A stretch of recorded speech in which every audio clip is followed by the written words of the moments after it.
할렐루야, 아멘. 우리 하나님의 평안과 기쁨이 넘치시기를 주님의 이름으로 축복합니다. 아멘. 우리 옆에 있는 분과 한번 인사하시겠습니다. 주님의 평안이 넘치시기를 축복합니다. 예, 오늘도 주님의 평안이 넘치시고 또 말씀의 은혜로 또 승리하시기를 주님의 이름으로 축복합니다. 예, 오늘 말씀은 정죄가 옳은가라는 제목으로 함께 말씀을 나누겠습니다. 예수님이 붙잡히셨습니다. 충분히 안 붙잡히실 수 있는 예수님이시지만 예수님은 말씀을 이루기 위해서 붙잡히셨는데 그러나 왜 대제사장들과 공회원들은 예수님을 붙잡았는가? 그것은 그냥 예수님을 좀 타일러서 그렇게 하지 말라 정도가 아니라 이미 예수님을 죽이기로 결정했기 때문입니다. 마가복음 14장 1절을 보면 이틀이 지나면 유월절과 무교절이라 대제사장들과 서기관들이 예수를 흉계로 잡아 죽일 방도를 구하며, 그들은 왜 예수님을 붙잡았느냐? 예수를 죽이려는 결정을 했기 때문입니다. 그래서 검과 몽치를 가지고 예수님을 잡으러 온 것도 아예 처음부터 예수님을 죽이기로 마음에 결정을 했습니다. 그런데 이제 예수님을 죽여야 되는데 문제가 생겼습니다. 오늘 우리 읽었던 55절에 함께 읽어보겠습니다. 대제사장들과 온 공회가 예수를 죽이려고 그를 칠 증거를 찾되 얻지 못하니. 죽이려면 그냥 죽일 수 없잖아요. 그리고 죽일 권한이 이 공회에 있지 않았기 때문에 그들은 증거가 필요했습니다. 근데 증거를 찾고자 하지만 증거를 얻지 못하는 거예요. 예수를 죽일 만한, 사형시킬 만한 그 어떤 이유도 또 죄도 증거도 없었습니다. 그리고 거짓 증인들이 나타나서 거짓을 말하지만 그 거짓 또한 다 일치하지 않았어요. 그래서 56절부터 59절을 보면 이는 예수를 쳐서 거짓 증언하는 자가 많으나 그 증언이 서로 일치하지 못함이라. 어떤 사람들이 일어나 예수를 쳐서 거짓 증언하여 이르되 우리가 그의 말을 들으니 손으로 지은 이 성전을 내가 헐고. 예수님은 자신이 헐다는 말씀 안 하셨어요. 이것이 다 허물어질 것이란 말씀하셨지만 예수님이 헐 것이다 라는 말씀을 하지 않으셨습니다. 손으로 짓지 아니한 다른 성전을 사흘 동안에 치리라 하더라 하되 그 증언도 서로 일치하지 않더라. 그러니 예수님을 죽이려고 마음의 결정을 하고 여러 가지 증거들을 찾지만 그 증거들도 없고 또 그 거짓 증언들도 다 일치하지 않아서 예수님을 죽일 방법이 없는 바로 그런 상황이었습니다. 고등학생 넷이 어느 일요일 교회로 나가 실컷 놀았습니다. 근데 이제 다음날 아침 월요일이 되면은 학교에 가야 되잖아요. 학교에 가기가 싫은 거예요. 그래서 그 중에 한 명이 깨를 내기를, 야, 우리 하루 더 놀자. 완전히 결석하면 안 되니까 내일 오전쯤 놀고 오후 좀 늦게 들어가자. 그리고 선생님한테 우리가 어제 오려고 하는데 버스가 타이어가 펑크가 나가지고 버스 기사가 아무리 고치려 해도 못 고쳐서 어쩔 수 없이 하룻밤 자고 그렇게 들어갔다고 하자 하고 서로 말을 맞췄어요. 학교에 가지 않고 월요일 반나절 놀다가 이제 아이들이 학교에 들어가 선생님한테 약속한 듯이 이야기를 합니다. 선생님, 저희 어제 놀고 들어오는데 타이어가 펑크가 나서 못 들어왔어요. 하룻밤 자고 이제 들어왔습니다. 그러자 선생님이 뱅글에 웃으시면서 그래 얘들아, 그럴 수 있지. 그리고는 메모지를 한 장씩 주었습니다. 자, 이제 너희들 다 떨어져 앉아서 어느 타이어가 펑크 났는지를 적어라. 오른쪽이냐 왼쪽이냐 그랬다는 거예요. 뭐 서로의 그죠 증언이 다 틀렸겠죠. 이와 같은 일이 난 것입니다. 서로 다 거짓으로 증언하지만 서로가 다 일치하지 않으니까 이것을 가지고는 예수님을 죽일 수 없는, 또 예수님을 정죄할 수 없는 상황이었습니다. 예수님을 사형으로 정죄할 단 하나의 이유도 증거도 찾지 못하면 어떻게 될까요?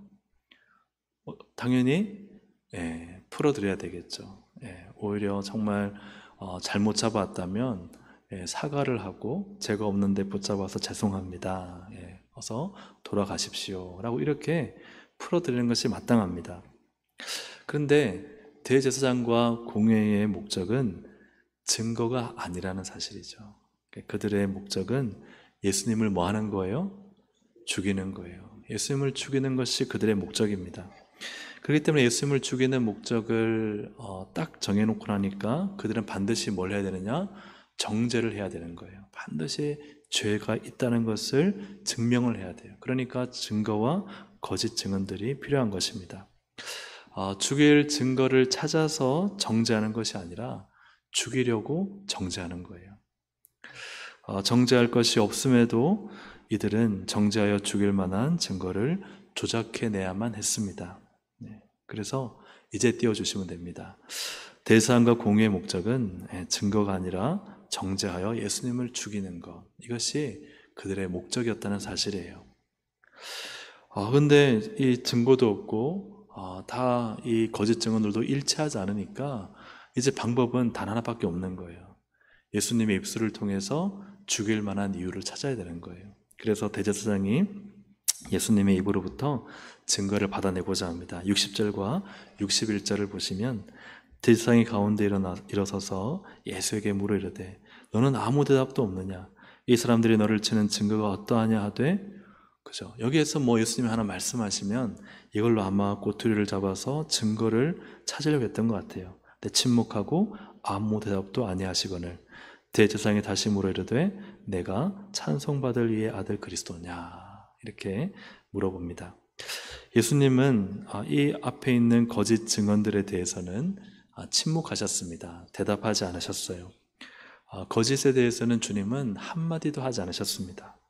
그런데 내가 찬송받을 이의 아들 그리스도냐 하는 질문에는 예수님이 대답을 하실까요? 하지 않으실까요? 대답을 하세요. 62절입니다. 함께 읽어보겠습니다. 예수께서 이르시되 내가 그니라 인자가 권능자의 우편에 앉은 것과 하늘 구름을 타고 오는 것을 너희가 보리라 하시니. 아멘. 예수님이 모든 거짓된 말과 대제사장이 이 거짓에 관한 질문에는 대답하지 않으시다가 왜 너가 그리스도냐 할 때 그때는 대답하실까? 예수님은 거짓에는 침묵하시지만 진리에는 반응하시는 분이십니다. 근데 여러분, 예수님은 사실 이 거짓의 자기를 변론해야 되지 않을까요? 아니야. 나는 내가 성전을 헐겠다고 말한 적이 없어. 뭔가 이 거짓에 대해서는 자기의 정당함을 주장하는 것이 마땅하고, 오히려 예수님이 지금 이 대제사장이 예수님으로부터 죽일 증거를 찾고자 할 때는 오히려 침묵해서 말에 꼬투리를 안 잡혀서 예수님이 죽임을 당하지 않는 게 마땅하잖아요. 그죠? 네가 하나님의 아들 그리스도냐? 유대인들에게 있어서 이 사람이 하나님의 아들이라고 말하는, 내가 하나님이라고 말하는 것은 신성 모독이에요. 이것은 유대 사회에서는 하나님을 모독하는 것이기 때문에 그들의 심기를 불편하게 하고, 그리고 자신이 죽임을 당할 수 있는 굉장히 위험한, 유대 사회에서는 위험한 말입니다. 예수님에게는 진리이고 진실이지만 이 대제사장과 유대인들에게는 마땅히 예수를 잡아 죽여야 될 그런 말이 되는 거죠. 대체적으로 사람들은 거짓에는 반응을 하고 진리에는 침묵할 때가 있습니다. 모든 사람이 그렇지 않지만 참 그럴 때가 많죠. 여러분, 자신에 대한 작은 오해가 생기면 여러분 밤에 잠이 잘 올까요? 밤에 잠이 잘 안 오죠. 어디서부터 나에 대한 거짓말이 시작됐는지, 나에 대한 오해가 시작되었는지, 그래서 그 거짓이 거짓이란 것을 조금이라도 밝히면 그나마 조금 속이 시원해요. 하지만 완전히 시원하지는 않죠. 그래서 도대체 누가 나에 대한 이 쓸데없는 오해를 불러일으킨 거야, 이런 마음이 생길 거예요. 거짓이 거짓임을 만약 밝히지 못한다면 아마 속상해서 죽을 것 같을 거예요. 억울하고, 내가 그런 사람이 아니고 내가 그런 말 한 적이 없는데 도대체 어떻게 이렇게 말이 와전되어서 내가 마치 이렇게 나쁜 사람이 되었을까? 그래서 이 거짓에 대해서는 우리가 밝히고 싶어요? 아무렇지도 않아요? 밝히고 싶잖아요. 나 그런 사람 아니라고, 내가 그런 말 한 적이 없다고. 하지만 때로 사람은 자신에게 불리한 상황이 생기면 진실과 진리를 알아도 침묵할 때가 있습니다. 내가 이걸 진리를 말했다가, 진실을 말했다가 내가 손해를 보거나 희생당할 일이 생기면 이거 해요, 안 해요? 이거 잘 말하지 않아요. 예, 침묵합니다. 내가 이거 말했다가 내게 손해가 생길 것 같아. 그럼 알면서도요, 입을 닫습니다. 때로는 이 사람 저 사람의 눈치를 보게 되죠. 그래서 이거 진실인데도 이것 때문에 내가 저 사람으로부터 좀 해를 당하지 않을까. 그래서 진실임에도 모르는 척 그저 외면할 때가 있습니다. 불리한 상황이라고 생각되면 진실을 알아도 침묵하게 되죠. 여러분 그래요, 안 그래요?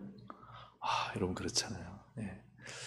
예, 부끄러운 얘기지만 저희 아내가 운전하다가 잠깐 신호를 이렇게 본 듯 못 본 듯 하고 지나갔는데 마침 빨간불에 지나가서 단속이 된 거예요. 그래서 제가 저희 아내가 이제 어쨌든 딱지를 끊었는데 제가 저희 아내한테 여보 그때는 무조건 신호를 못 봤다고 하고 모른다고 하고 잡아떼야 돼 막 이렇게 제가 얘기를 했던 적이 있거든요. 그러니까 참 아내가 그걸 봤다 하더라도 야 못 봤다고 해 이렇게 이게 참 사람인 거죠. 그러니까 참 우리가 불리한 상황이 생기거나 내가 손해를 볼 상황이 생기면 사람은요 진실이지만 진실을 말하잖아요. 그러면은 우리 아내가 진실을 말한 게 참 대견하고 우리 아내가 참 맞다라는 생각이 들기도 합니다. 그게 맞겠죠. 그 사람이 자기에게 손해가 되고 좀 희생이 되면은 어떤 마음이 들어요? 내가 말하지 말아야지. 내가 못 본 척 해야지. 근데 예수님은 그렇게 하지 않으신 거예요. 예수님은 오히려 자신에 대한 거짓이 난무할 때는요, 침묵하고 계십니다. 하지만 진리를 요구할 때는 진리를 말씀하세요. 근데 그 진리가 지금 뒤에 보면 아시겠지만 예수님을 죽일 말이었어요. 유대인들에게는 예수님을 죽일 증거가 되었어요. 그런데 예수님은 진리를 말씀하시는 거예요. 어떤 장학사가 어떤 학교를 방문했는데 한 교실에 다다가 이제 교탁에 놓여 있는 지구의 이렇게 동그란 지구본 있지 않습니까? 그것을 보고 학생들에게 물었어요. 우리 친구들 왜 이 지구의가 한쪽으로 기울어져 있죠? 기울어져 있잖아요. 그래서 이렇게 쭉 기울어져서 이 지구가 좀 기울어져서 이렇게 되어 있는데 그럴 때 이 장학사가 듣고 싶었던 대답은 이것이죠. 지구의 자전축이 23.5도 기울어져 있어서 이렇게 기울어져 있는 겁니다. 지구가 이렇게 약간 기울어져서 이렇게 자전하며 공전하고 있습니다. 이런 말을 아마 장학사가 듣고 싶었을 거예요. 그러자 이 앞자리에 바로 장학사 앞에 앉아있던 학생이 말하기를 제가 안 그랬는데요 그런 거예요. 그러자 선생님이 또 당황해서 너희가 그랬지 누가 그랬겠어 빨리 자수하라고 그랬다고 하는 겁니다. 물론 뭐 몰라서 그랬지만 사람은 다 누구나 어떤 뭔가에 대해서 조금 위협을 받거나 혹은 뭔가 정죄함을 당하거나 또 내가 뭔가 난처한 상황이 생길 때 어떻게 돼요? 자기가 방어적이 되는 방어적이 되는 모습을 우리가 참 잘 보게 됩니다. 진실이라는 단어는 라틴어로 시네세라라는 단어인데요. 시네세라는 한번 화면을 띄워주시면 밀칠하지 않은 이란 또 햇빛에 시험해 보다라는 뜻입니다. 영어로 보면은 sun tested 해로 시험하다라는 의미인데요. 이것은 고대 도자기 산업에서 이 라틴어에서 진실이 나왔다는 거예요. 그게 무엇이냐? 좀 싼 도자기는 두껍게 그냥 만들기 때문에 아주 뭐 몇천 도씨의 불에 구워도 뭐 천 몇백 도씨의 불에 구워도 이게요 갈라지거나 금이 가지 않는다 그래요. 그래서 값싼 도자기는. 그런데 값비싼 도자기는 어때요? 아주 얇게 만들잖아요. 얇고 가늘게 만들고 그리고 가볍게 만들고 그러다 보니까 이렇게 얇게 가볍게 만들어 선명한 색깔을 넣다 보니까 구워내기 전에도 금이 갈 수 있고 구워내면서도 금이 갈 수 있는 거예요. 근데 진실되고 정직한 도공은 어떻게 할까요? 이렇게 탁 금이 갔을 때는 이것을 탁 그냥 깨버리는 거예요. 그런 부분들 봤잖아요. 근데 이 진실하지 못하고 정직하지 못한 사람은 이런 도자기에다가 이게 딱딱한 밀초를 넣어서 그 갈라진 틈을 메꾸고 그리고 유약을 발라서 안 거른 듯 내놓는다는 거예요. 우리는 어떻게 분별하느냐? 이것을 햇빛에 쫙 비춰보면 얇기 때문에 어디에 금이 갔는지 이게 보인다는 것입니다. 그래서 이것이 정말 딱 봤을 때, 이 도자기는 참 금도 가지 않고 도공이 진실되고 정직하게 만들었다 하면 거기에 시네세라라는 것을 썼다 그래요. 그러니까 우리 같으면 뭘까요? KS 마크를 딱 붙였다, 그런 의미겠죠. 우리의 삶 가운데 예수님의 진실이 있기를 주님의 이름으로 축복하고 소망합니다. 예수님은 거짓에 침묵하셨어요. 거짓, 여러 가지 거짓이 온다 하더라도 그 거짓에 반응하지 않는 것. 거짓은 그냥 거짓일 뿐이죠. 거기에 예수님은 말을 섞지 않으셨어요. 사랑하는 여러분 누군가가 어떤 이야기를 할 때 그 이야기가 정확한 사실이 아니라면 여러분 거기에 반응하지 마시고 말을 섞지 마시기를 바랍니다. 예수님처럼요. 그러나 예수님은 진리에 어떠셨어요? 진실하셨어요. 이때 PPT를 한번 띄워주시면, 예수님은 거짓에는 침묵하시고 진리에는 진실하시다. 왜요? 거짓인지 진리인지는 주님이 다 아시죠. 하나님이 다 아십니다. 그래서 우리가 살아갈 때 거짓이 있을지라도 하나님은 다 아시고 그것은 분명히 거짓으로 드러날 것이기 때문에 거기에 너무 반응하지 않는, 막 밤잠 설치면서 못 주무셔도 못 주무시는 일 안 하시고 평안하게 주무셔도 됩니다. 진리는 다 진리대로 드러날 것입니다.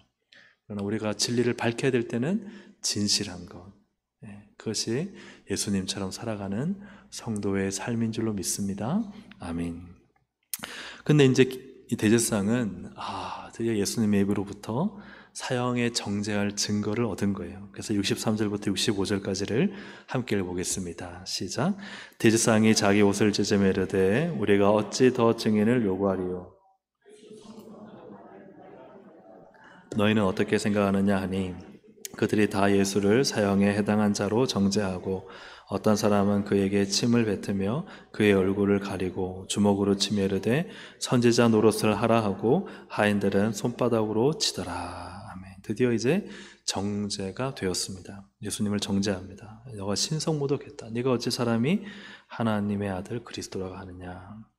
그리고 이제 예수는 사형에 해당한다 라고 정죄하고, 그 다음 나아가서 침을 뱉고 얼굴을 가리고 주먹을 치고 선지자 노릇하라고 비웃으며 하인들까지도 손바닥으로 예수님을 치는, 우리 같으면 뺨을 때리는 이런 거죠. 그렇죠? 이러한 이 죄수 다루듯 예수님을 취급하는 일이 이루어집니다. 그들의 목적이 드디어 이루어진 것입니다. 예수를 죽일 정죄의 증거를 확보했습니다. 죄인으로 취급하고 무지막지하게 때리고 비웃고 그렇게 치는 것을 보게 됩니다. 하지만 이 그들의 정죄함이 옳은가? 우리는 이 예수님을 믿고 또 이 모든 신약의 성경을 다 알기 때문에 예수님이 정말 신성모독한 것이 맞느냐? 아니죠. 예수님이 정말 사형에 해당한 자로 정죄받아 마땅한가? 이게 아니죠. 예수님을 마치 죄인 다루듯 침뱉고 주먹으로 치고 비웃고 손바닥으로 때려도 되느냐? 아니죠. 대제사장과 공회원들 심지어 하인까지 하는 그들의 정죄가 옳으냐? 그러면 어때요? 옳지 않죠. 옳지 않습니다. 예수님을 정죄한 그들은 옳습니까? 틀렸습니까? 다시 한번, 예수님을 정죄한 그들의 정죄는 옳은 정죄입니까? 틀린 정죄입니까?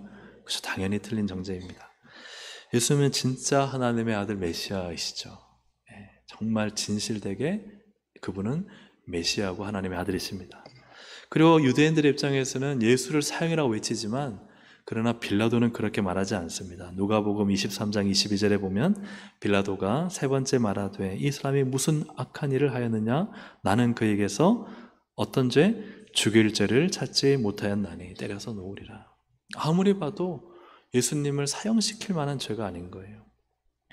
예수님은 죄인이 아니시기 때문에 이러한 사람들의 무지막지한 침뱉음과 주먹질과 비웃음을 당할 근거가, 그 이유가 하나도 없다는 것이죠. 자, 그렇다면 왜 사람들은 예수님을 아주 확실히 당연하게 정죄하여 죽이려 할까? 그 이유는요, 한번 따라 하실까요? 이미 정죄하였기 때문입니다. 그렇죠. 그들은 이미 예수님을 죽이려고 했어요. 죽이려고 하는 그들에게 필요한 건 뭐예요? 정죄예요. 그들은 이미 정죄를 전제로 하고 있기 때문에 그렇습니다. 예수님을 붙잡기 전부터 그들은 정죄했습니다. 죽여야 되겠다. 반드시 죄를 찾아야 된다. 증거가 없어도 그들의 정죄는 달라지지 않습니다. 어떻게든 증거를 찾아서 정죄해서 예수를 죽여야 된다. 그리고 드디어 유대인들의 심기를 불편하게 하는 하나님의 아들이란 말을 들을 때 이제 그들의 정죄는 아주 마땅하고 당연한 정죄가 되어서 이제 드디어 죽일 수 있게 되었어가 되는 것이죠. 사랑하는 여러분 미운 털이 박힌다 이런 말 들어보신 적 있으시죠? 그게 어떤 의미죠? 미운 털이 박혔다. 미운 털이 박히다. 네. 까닭 없이 그죠? 어떤 것을 하든 안 좋게 보이고 미움을 당하고 괴롭힘을 당하는 것이 미운 털이 박히다입니다. 미움을 당하는 것인데 참 까닭 없이 계속해서 미움이나 불신을 받아서 괴롭힘을 당하는 것, 이것이 미운 털이 박히다. 미운 털이 박히면 어떤 일이 일어납니까? 죄가 없는데도 죄가 생겨나게 됩니다.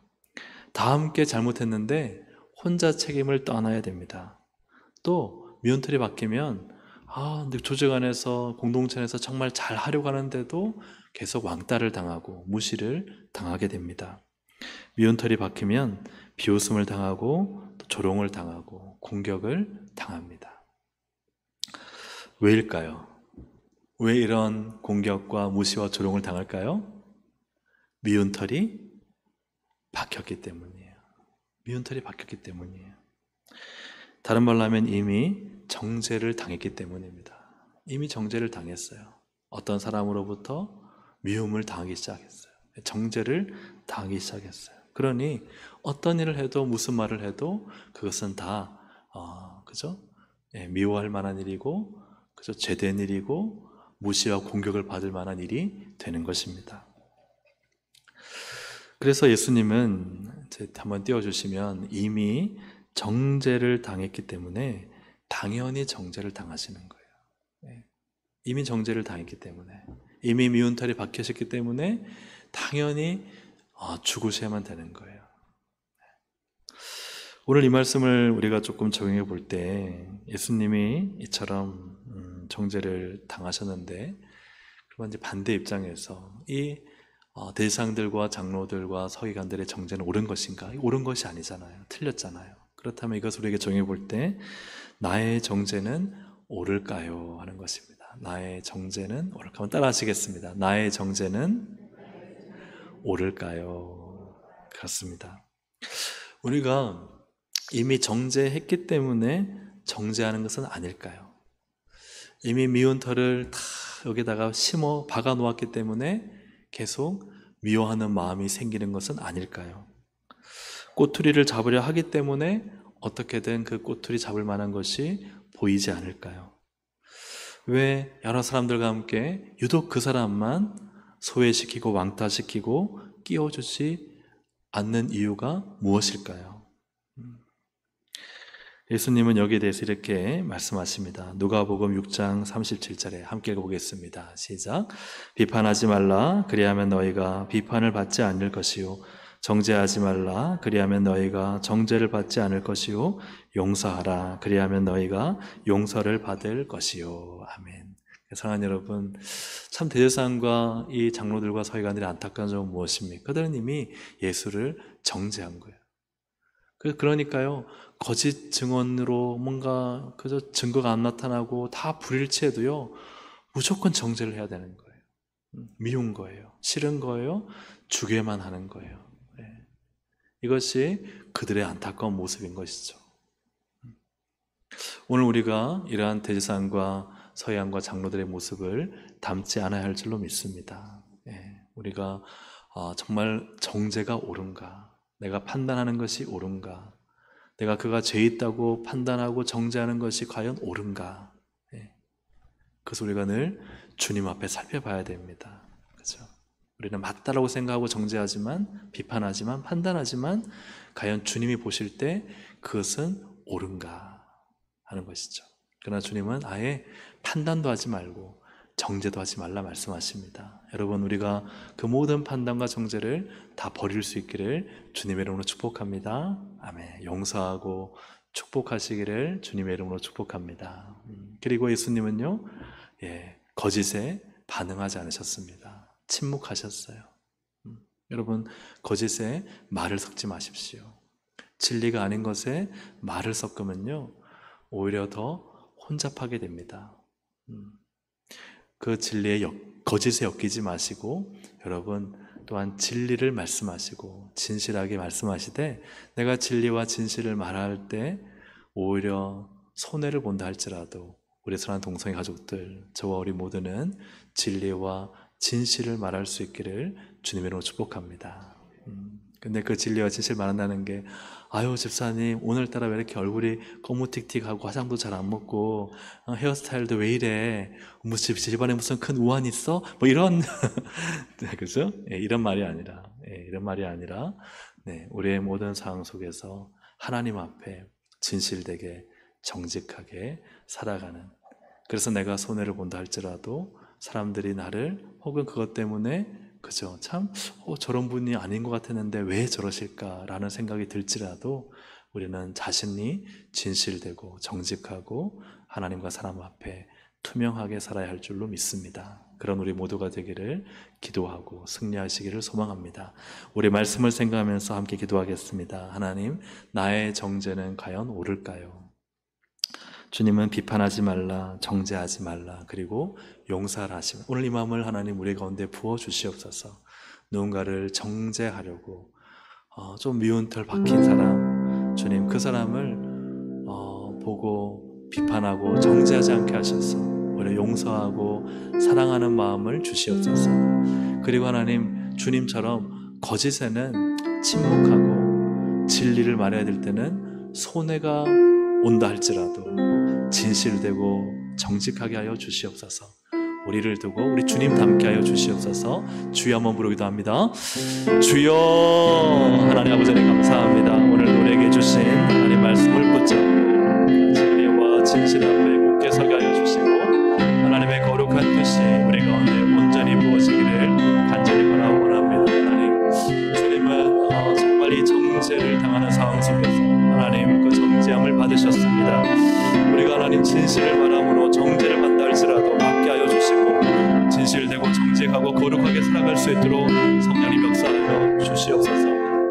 사도 공회원들처럼 하나님 이미 정죄한 것을 전제로 하고 죽이려고 하여 죄를 참고 어떻게든 죄를 만들려고 하는 하나님 삶이 되지 않게 하여 주시고, 하나님 우리가 어느 때든지 언제든지 비판하고 판단하고 정죄하기보다 그 모든 것을 내려놓고 겸손하게 용서하고 사랑하며 하나님의 뜻을 구하고 하나님께서 기뻐하시는 방향으로 전진하며 나아갈 수 있도록 하나님 도와주셔서 우리의 마음이 늘 주님 앞에 아름답고 거룩하고 사랑스러울 수 있도록 하나님 우리의 마음과 생각을 주장하여 주시옵소서.